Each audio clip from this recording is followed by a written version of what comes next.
Okey, duk merayu nak pergi haji. Nama tak naik-naik lagi. Puas tunggulah. Jadi apa solusi dia? Jom saya nak share beberapa benda. Sebenarnya, okey, kalau untuk kita dapat P1, melayakkan diri untuk buat haji ni, kita ada kategori B40 ataupun T20 ataupun apa-apalah kategori.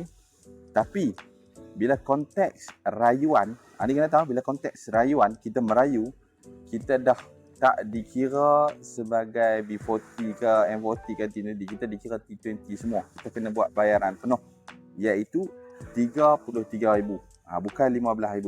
Kena tahu. Jadi sebenarnya ada solution. Kalau siapa yang duk tunggu lama duk merayu tak dapat, saya cadangkan cuba upgrade P dengan PJH.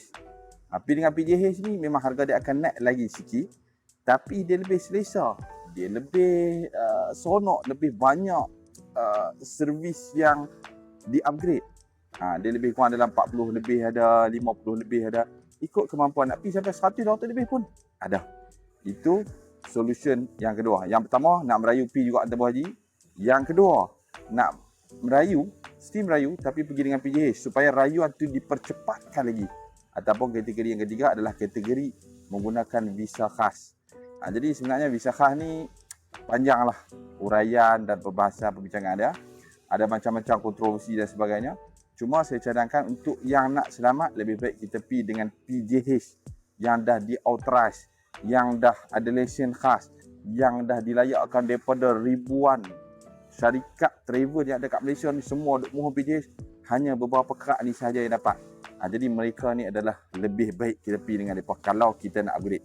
Jadi cuba fikir, kalau kita merayu pergi dengan tamu haji 33, salah tak salah, okey, boleh pergi dapat sama macam orang yang dapat subsidi. Tapi kalau upgrade, bayar lebih sikit dia. Daripada 15 kita bayar 33 dah, kita tambah lagi sikit 10. Kita dah boleh servis yang much better.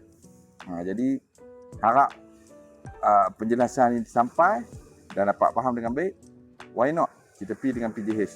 Ni saya punya saranan, pandangan. Nak tahu apa berkenaan dengan haji, PJ, macam mana cara nak flow dan sebagainya, tanya kat ruang komen. InsyaAllah saya akan hurai berdasarkan apa yang saya fahami. Jangan lupa like, komen dan share macam biasa.